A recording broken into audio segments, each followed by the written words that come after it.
I'm Jaime Staley, Director of Christian Education here at Fifth Avenue Presbyterian Church. Welcome to Crossroads in the Living Room podcast. We have a great series this fall, and this month I'm excited to be sitting down with Reverend Werner Ramirez to talk about his sabbatical that he took this summer. Werner, what is a sabbatical? Well, first of all, it's so good to be back. For those of you that don't know, I was away all summer. I was gone June, July, and August. And usually when people think of a sabbatical, they think of professors taking a sabbatical from teaching to do some more research. And for some pastors, depending on the church context, but here at Fifth Avenue Presbyterian Church, our clergy are allowed to take a sabbatical after 6 years of service. And I started here at Fifth Avenue Presbyterian Church in September 2017. So this last homecoming was my 9th homecoming. Wow. So I was eligible for sabbatical last summer, but with Augie being not even close to a year old, there was no way a sabbatical was not going to feel like a sabbatical with a 9-month-old. So I delayed it a year and I took it this past summer. And I was fortunate enough that I applied for a grant through Christian Theological Seminary. And this grant is funded by the Lilly Foundation. And I got some funds to be able to do what I wanted to do. Their prompt was, what makes your heart sing? Mm-hmm. And as I thought about the stuff that makes my heart sing, like soccer and theology and friends and family, I summarized it by saying, I think what makes my heart sing is home. Mm-hmm. So my pitch was to discover a theology of home. And I was lucky enough to get the grant, which helped pay for the trips. And it also had Barron here for the summer. It helped pay for a replacement for the summer for me. And yeah, that worked out really, really well. But the word sabbatical means to rest, but in Hebrew, it literally means to stop. So I kind of stopped working for the summer, which I know is a great, great privilege. And I got to rest my body, my mind. It was really rejuvenating. Wonderful. So you didn't actually stop though. I mean, you went everywhere. Yeah. So yeah, I didn't just sit down on a couch and watch Netflix all day. I did that maybe 2 days. But yeah, we were all over. So the way I pitched the idea was my theological home, which was Scotland, because Scotland is essentially where the Presbyterian Church started. Mm-hmm. And then we did a weekend trip to Belgium, because Belgium is the home of beer. And I am a big craft beer nerd, and that's the home of beer. So I wanted to go. We spent almost about 4 weeks in California, which is my childhood home. I was there. Yeah, it was my childhood home. After that, we went to Guatemala, which is my ancestral home. But I was born in Guatemala, came to the U.S. when I was 5. So my childhood home was California. Absolutely. Yeah, and then after that, we went to Guatemala for 2 weeks, and it was all really fantastic. It sounds like an amazing, amazing summer. So I want to dive in to each part of your sabbatical and just hear a little bit more about your experience, as well as where did you find this theology of home? So let's start with Scotland, the home of Presbyterianism. I know that you visited some sites that were really meaningful to you. What were some of the highlights that you felt really impacted your theology of home in Scotland? Yeah. I think you'll see this theme in almost every spot that I went to, that these kind of existential moments that I had of home were actually in sacred spaces in churches. But Scotland is amazing. I'll start off by saying this. The people in Scotland were extremely kind. They weren't just nice, like they were very kind. So the hospitality that I received made it easy to feel like Scotland was part of my home, even though I have no Scottish genes in this Guatemalan body. That was the hospitality kicked it off well. One of the first things we saw was this huge statue of John Knox, and John Knox is this reformer from Scotland that really kicked off the Presbyterian Church or the Church of Scotland by arguing with the monarchies. But we saw the statue, and I was like, "Whoa, there's the statue!" And my mom goes, "Is that Dumbledore?" John Knox looks a lot like Dumbledore. All right. But to learn, we went to John Knox's house, and to learn more about the ways that he advocated for common people, and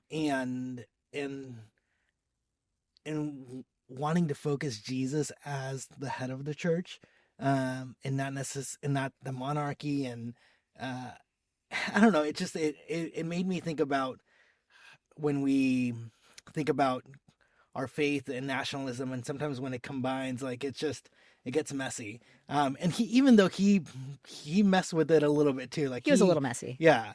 But it was just it was interesting to see that like some of the stuff we're facing now, like they faced it back then. But yeah, it was just incredibly intriguing. But one of the places that I had this kind of existential moment was at St. Giles Cathedral in Edinburgh.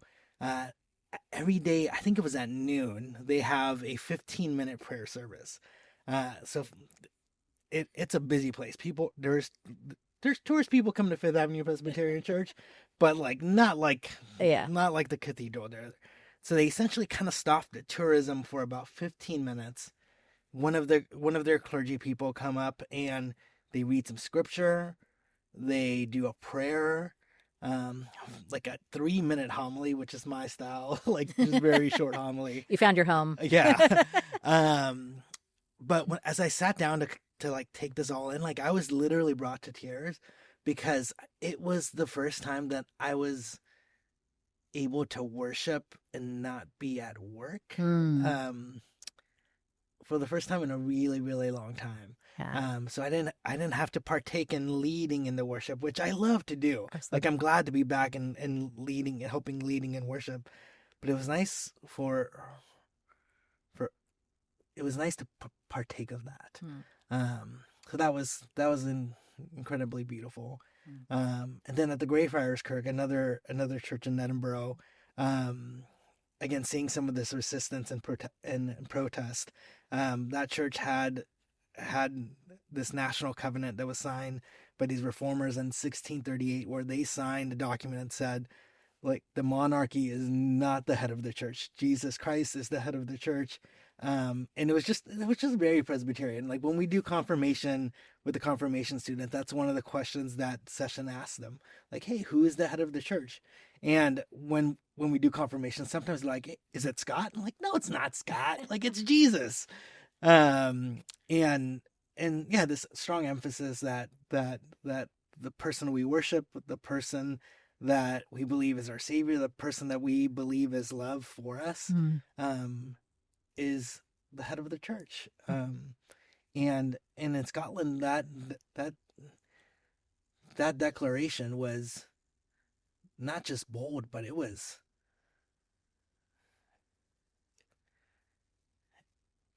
got violent at times because of that.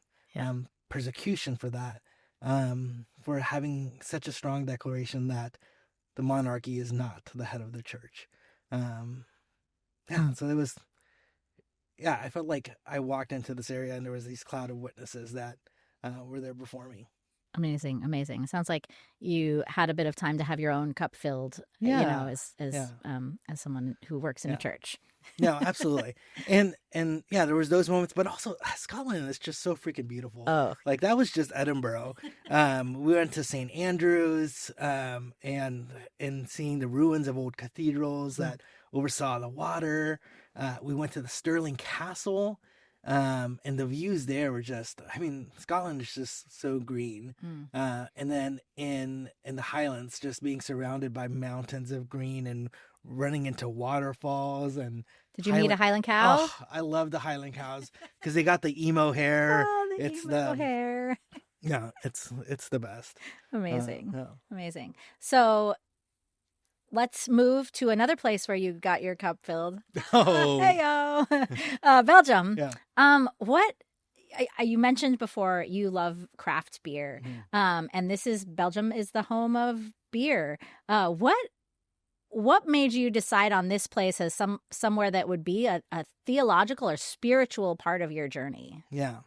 Well, I think the theology of beer that I have comes around community, to be honest. Some of the places that I have received radical hospitality, have had amazing conversations, have been over a pint of really good craft beer.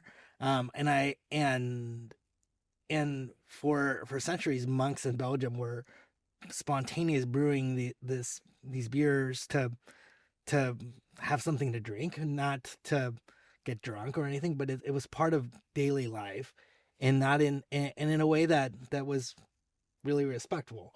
But one of my favorite beers is a brewery called Cantillon, and it's in Brussels. And you could find it here in the United States every once in a while for a special event. And I've had it before, and it's fantastic. But I was able to go to the actual brewery, and it's the oldest active brewery in Brussels right now. And to see their process, to see the way tradition is involved there, and literally there were so many other beer pilgrims at this tour from all over the world, and to have conversations with other people from around the world about this thing that brings us together, which is beer, was actually really spiritual as well. And Cantillon, it specializes in spontaneous fermentation, which means that they brew the beer and then they put it in this thing called the cool ship, and then the bacteria that's in the air, whatever is in the air in that season, like helps, like it gives flavor to the beer. And I don't know, I just think there's resurrection there. Like there's these things floating in the air that like mean nothing, or bacteria, which sounds disgusting, but like all that stuff in the process of brewing makes something very delicious that brings us together. I don't know, it reminds me of resurrection, and that nothing is wasted in God's economy. It's an interesting analogy. I like that. I know you're not a beer drinker. So I am not a beer drinker, but you know what I do love is Belgian chocolate. Did you have Belgian chocolate while you were there? Yes, I definitely had some Belgian chocolate. Okay. Yeah, we did a day trip to Bruges, which that was more of our touristy day. And, yeah, definitely had some chocolate there. So many good things in Belgium. All right, and then you flew back to the United States, all the way to California. How long did you go straight from Belgium to California? No, I was back in New York for about a week and a half. Saw a couple of Broadway shows. Saw Dead Outlaw, Real Women Have Curves. Yeah. Wonderful. And then to California for 4 whole weeks. Yeah, it was kind of broken up a little bit. We visited some of April's side of the family, my family, and yeah. So I feel like this one is probably, at least in my mind, the easiest one to say, where did you find home here? But what were some of your highlights as far as, where did you make some reconnections or find some spaces? Or I know earlier you and I chatted a little bit about Grace Cathedral and kind of your experience there as a sort of a change from when you were younger. So can you tell me a little bit about those things? Yeah, I specifically went to worship to places that were influential in my life. So the church where I was a youth pastor at, where I grew up, the church that took me in to be a candidate for ministry, and visiting with former pastors and former youth group members. I had lunch with my friend Jordan, who I had not hung out in real life with in like over a decade, but we were in youth group together, and to be with our kids and to talk about how youth group was back in the day was nostalgic in a very life-giving way. And to be around people who were so critical in my faith formation, and to see how they're still, like, they were home for me back then, but they were still home for me now was really incredible. But one of the like existential moments I had was actually in San Francisco, which is not home for me in any kind of way. but when I was in the summer going into my senior year of high school, we went to a mission trip to San Francisco, and one of the places we visited was Grace Cathedral, and there was a labyrinth there, and I remember walking the labyrinth and being told to reflect on my spiritual journey, and that was very formative for me that summer. So I went back to that church to walk that same labyrinth, and and it took me about an hour and a half to walk that labyrinth. People sometimes do it in 10 minutes, 15 minutes, 20 minutes. You could take whatever time you want, but it took me about a good hour and a half and I literally started from Guatemala all the way to where I am now, from California to Susa Pacific University to being a youth pastor to Princeton Seminary and thought about all the different people in my life that were Jesus to me, places where I had doubts, and at the end of it, like I looked at the labyrinth and said, and knowing that my journey's not done, and to be honest, the sabbatical came at a really good time. This is gonna sound weird for your pastor to say, but I felt like God was distant from me last year. It was hard to connect with God in certain ways, and faith-wise up here and right here, I've always been somewhat solid, but God just felt really distant. And I reflected on that year as I walked the labyrinth. And then when I took a step back and I looked at the labyrinth as a whole, I'm like, that was just a small sliver of this incredible journey God has taken me on. And knowing that my journey doesn't end with feeling distant from God, like it's going to continue in many different ways, was God telling me, like, hey, I'm not done with you. Like, you may feel distant, but we're not even close to done. So that was one of the best highlights of the summer. But also at that church, that summer going into my senior year, we went there on a Sunday morning, and Grace Cathedral is known for being an open and affirming church, like from way back in the day. They were huge in helping people in the AIDS crisis in San Francisco in the late 80s and early 90s. And that particular Sunday, the pastor, she had a very open and affirming sermon. When you were younger? When I was younger, yeah. And I was more closed-minded when I was younger. And I heard that sermon and I said, this is heresy. And when it came time to take communion, I didn't go and take communion because it was too far distant for me. And my theology on that has clearly changed. And so when I went back this time, I specifically wanted to go on a day where they were going to have a communion service. And I went back and I took communion. And it wasn't, I'm still not completely sure, like what was my intention for that? Like, was I asking for forgiveness in some way? I think maybe I was, but I wanted to highlight that my theology has reformed and it's continuing to reform in ways that makes the table wider. And yeah, it was a privilege to take communion. I pulled the pastor aside afterwards and I was like, hey, I just got to tell you this. And she was, yeah, she was very happy about me coming back to take communion. Was it the same pastor? I have no clue, okay. but probably not. Probably amazing. not. Yeah. Amazing. Mm-hmm. So in your time in California, you mentioned that you met with people that had meant something to you in your faith journey. Was there anyone in particular that you met with that you can just tell us a little bit about how that person was influential to you? Yeah. One of them is Reverend Paul White. He's now a chaplain, but he was a pastor to me when I was younger. He was also my supervisor when I was a director of student ministries. And so he's been a very influential person in my life since my teens. And he more or less encouraged me to apply to Princeton Theological Seminary, even though he didn't want to lose me as a staff member. he actually never said like, hey, apply, but like I know that's exactly what he did. He went to Fuller Seminary for a little bit and then transferred, and I just kind of followed that same path.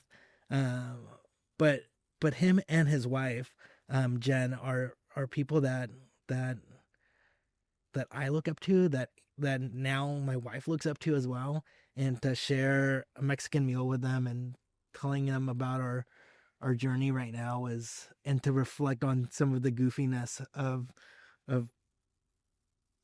15-20 years ago, and what the shenanigans we were up to back then was really special. I mean, we try to make it a point to see them almost every time we go back to California, but this time it felt a little extra special because there was an intention of like, thank you for being my home for so many years. Yeah. Wonderful. So the next part, Guatemala, as you mentioned, is your ancestral home, but you also were born there. Yes. And you have a lot of family that is still there. Can you tell us a little bit about, well, first tell us what did you do? What was Guatemala like? You hadn't been there since you were little. I know you mentioned your parents hadn't been back in many years. Just tell us a little bit about just kind of that experience first. Yeah. So we came to the United States in 1991, and for immigration reasons, we were not able to go back until we got our green cards, and that happened in 2004. But it's expensive to go back, so we did not go back as a family until 2007. I went on my own in 2008, and I had not been back since then. So I'm terrible at math. I think that's 17 years. I think so. So I had not been back in 17 years. I've seen some family. Some family has visited the United States, but there was a lot of family that I had not seen for a while, and there's many family that had not met April or met Augie. So it was really important for me to take them, but also to take my parents. I really wanted this to be a formative trip for us as a family. So we did a mixture of hanging out with family in Guatemala City and doing some touristy things. We went to Antigua, we went to Lake Atitlan, and we went to the jungle in Tikal and climbed some Mayan ruins. And it was all breathtaking. But definitely the highlight was being around family. I was able to take some family to some of the touristy spots with us as well, and sharing meals, seeing how much they loved my son was beyond home. Yeah. And in some ways, the family that I hadn't seen in so long, we talk a little bit over the phone, but in some ways it feels like things didn't change from like, even from when I moved as a 5-year-old. Like, we're now full grown adults, but there's this still connection that we had from our childhood. Yeah, amazing. You mentioned to me that you went to the church that your parents met in. Is that correct? Mm-hmm. And that sounded like an amazing experience there. Can you tell me a little bit about that? Yeah. So I joke that I've been Presbyterian since the womb. My family has been Presbyterians for a very long time, even in Guatemala, on my dad's side. So my parents met at this church at Iglesia Presbiteriana El Divino Salvador, so the Presbyterian Church of the Divine Savior. And yeah, my mom lived close to that church, and one Sunday she decided to check it out, and my dad was not there, but she came back, and then she met my dad, and they were friends for a while, and then they talked about different boyfriends and girlfriends or crushes that they had. But eventually my dad was like, I think this is the one. And the way my mom says it is that the night before she prayed and said, God, I just really want a boyfriend. And then the next day my dad was like, I want to date you, but if we're going to date, we're going to get married. And that led to, and they got married about a year later. But yeah, they met at that church. My dad was the youngest elder at that church. I was baptized in that church. I call him my grandpa, but it's my dad's uncle, who was a father figure to him. He was a carpenter, so he helped make some of the pews in that church. My tia Lily, who's an architect, designed the cross that hangs at that church. Like, the Ramirez family is just very ingrained in this church, and to go back, and by chance the Sunday we were there was like a kids Sunday, like the kids sang and the youth did the sermon by putting on a play, just so to see, I don't know, I felt like I saw my childhood, like what my childhood would have looked like in a Guatemalan way at this church that Sunday. So that was incredibly special to see. And then there were people who hadn't seen my parents in 34 years since we left. So to see people come up and give them like this long awaited hug, and it was family to them, but like family in Christ. It was just really special to see, and for them to look at me and say like, oh my gosh, when you left, like I remember when you were your son's age. And even though I have no real memory of them, it was, yeah, it was really special to witness. It was special. Mm-hmm. You also mentioned that there was a special, fun moment, meaningful moment with Augie when he took communion there, right? It wasn't at that church. Yeah, we went to two different churches. The other church was my cousin. My cousin is also a Presbyterian minister in the Cumberland Presbyterian Church. So we went to his church that Sunday, and when we took communion, Augie loves bread. And Augie's Spanish just grew during the summer. And when we partook of the bread, he was quick to, and then he yells very loudly, "Más pan," which means more bread. And everybody giggled. It was funny, but I actually really love the theology of that. Más pan, more bread. In theological terms, more grace. I love the idea of wanting more grace from God, wanting more grace for ourselves and for others. So now, I mean, this is literally Jesus said, whenever you eat of this bread, do so in my name. So now every time I see bread, I joke like, "Más pan, more bread, more grace." Yeah, that was a funny but special moment that happened in Guatemala. Yeah. One of the traveling with a toddler, is so much fun and so tough at the same time. Another moment that I had was in Tikal. We're walking through the jungle, and we're gonna climb the stairs up to the first temple that we were gonna go up, and I didn't know what to expect.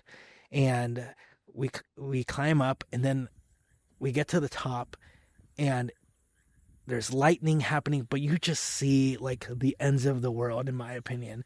The tree, like you're overseeing every single tree that's out there. It feels like I don't know. It's like how I kind of imagine like God creating the world, and it's just kind of like painting this masterpiece, and like it literally took my breath away. Like I choked up, and then Augie just starts having this giant meltdown. I turn to April. I'm like, we would be in one of the most beautiful places in the world, and Augie just has this meltdown because he wanted to run around, and it just wasn't safe for him to run around this temple with no railing. That's amazing. Yeah, toddlers, they're a blast. Yeah. So after Guatemala, you came back to New York. Mm-hmm. You were here for a little bit. Yeah. So you had a little time to debrief and really think about your trip. Mm-hmm. So when you were given this prompt and you decided to discover a theology of home, now that you've been back for a while, had a little time to debrief, what do you think you gained or gleaned from all of your experiences this summer as far as a theology of home? Yeah, I think part of it is that home is not so concrete. In our Reformed tradition, we're reformed and always reforming, and I feel like home is continuing to reform. Like we went to these pivotal places that were home for me in the past, and it was amazing to be nostalgic about it and to still feel that very presence of home. But to know that my home has reformed, like I now have an amazing sister-in-law and a father-in-law and mother-in-law and an extended family that are now part of my home as well. I found out this summer that I'm going to be an uncle. So like our home is expanding in other ways as well. and that New York has become home for us as well. New York is brutal in some ways, and it's magical in some ways. And right now, it's our home. So it's, and the part that keeps it home, I think, is this connection with the divine, with in knowing our belovedness as a child of God, no matter what area or what relationships that we're in, that this core root of home is our belovedness. That's beautiful. Mm-hmm. So what would you like folks here at Fifth Avenue to take from your experience? How are you going to bring it back here, what you've gleaned? I think it's incredibly important for people to remember their journey when they can. The parts that were painful, the parts that bring joy. It's important to remember our journeys, where we came from, where we have grown. And one of the places I hope that our congregation does that is with this new labyrinth that's coming in the chapel.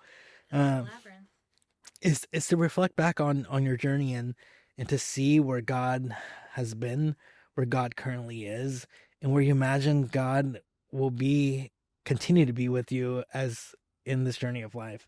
And to know that God is faithful throughout all of that. Like that God is our home, is something I want our congregation, and honestly everybody to know.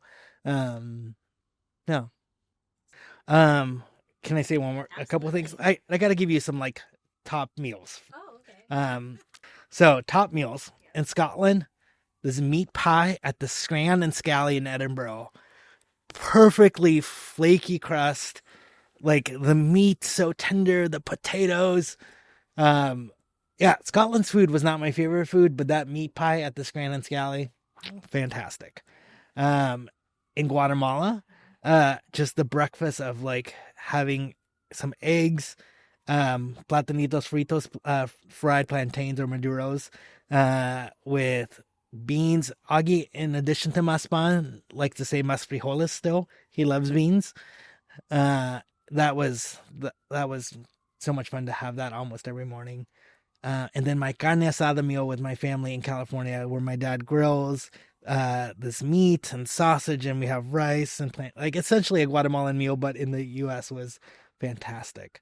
And then this prime rib dinner at the Shenandoah in Los Alamitos, California, that only happens on Fridays and Saturday, was, I think, my favorite meal of the summer. And beer in Belgium was your favorite meal in Belgium. Yeah, canteen. I mean, yeah, like I still have dreams about how good that was a full meal. It was essentially a full meal.